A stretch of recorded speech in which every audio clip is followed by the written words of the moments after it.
Chapter 14. You'll change. Long-term planning is harder than it seems because people's goals and desires change over time. I grew up with a friend who came from neither privilege nor natural intellect, but was the hardest working guy I knew. These people have a lot to teach because they have an unfiltered understanding of every inch of the road to success. His life's mission and dream as a teenager was to be a doctor. To say the odds were stacked against him is being charitable. No reasonable person at the time would consider it a possibility, but he pushed, and a decade older than his classmates, he eventually became a doctor.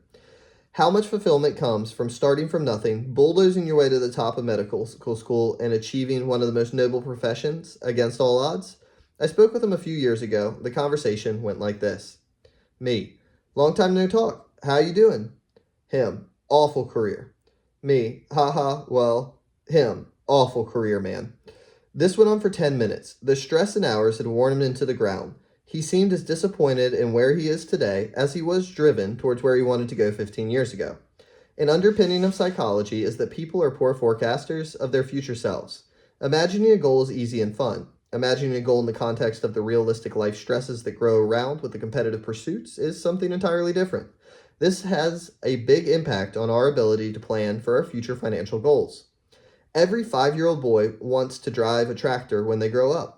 Few jobs look better in the eyes of a young boy whose idea of a good job begins and ends with vroom vroom, beep beep, big tractor, here I come.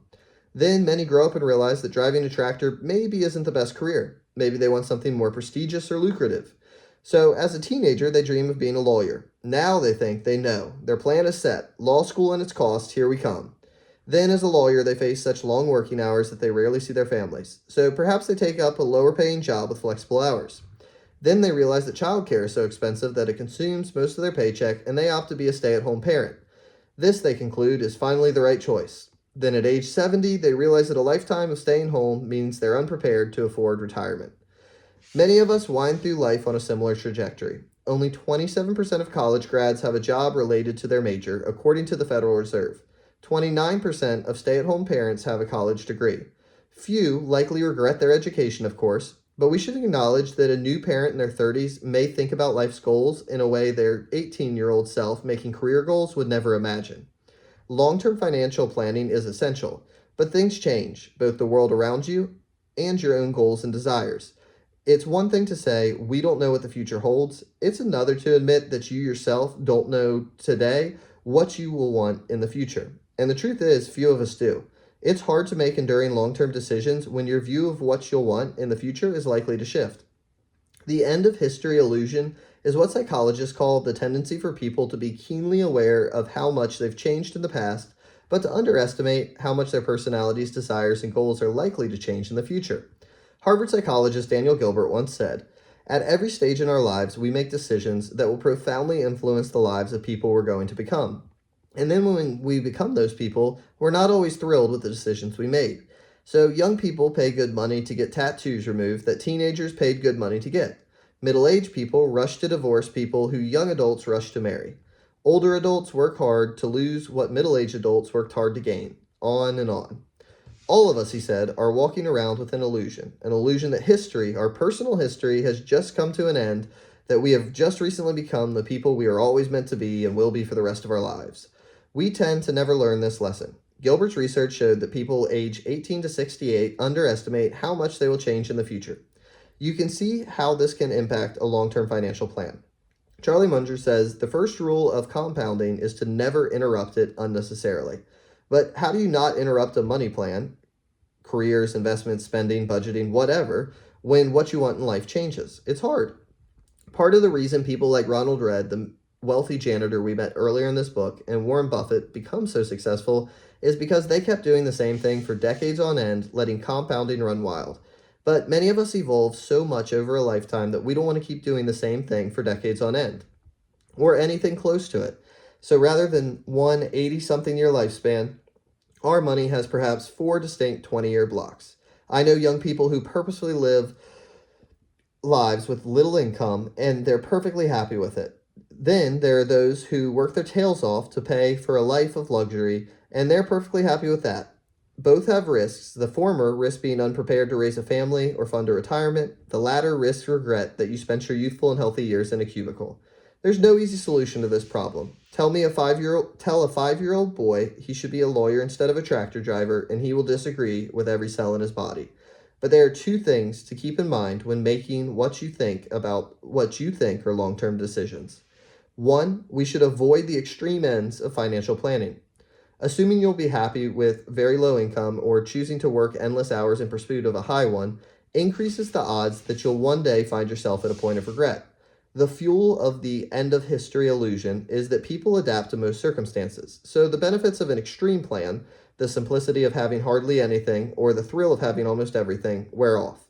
But the downsides of those extremes, not being able to afford retirement or looking back at life spent devoted to chasing dollars, become enduring regrets.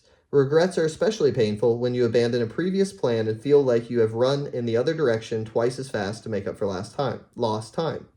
Compounding works best when you can give a plan years or decades to grow. This is true for not only savings, but careers and relationships. Endurance is key, and when you consider our tendency to change who we are over time, balance at every point in your life becomes a strategy to avoid future regret and encourage endurance.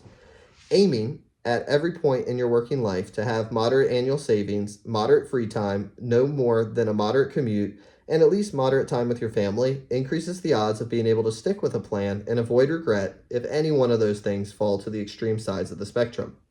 Number two, we should also come to accept the reality of changing our minds.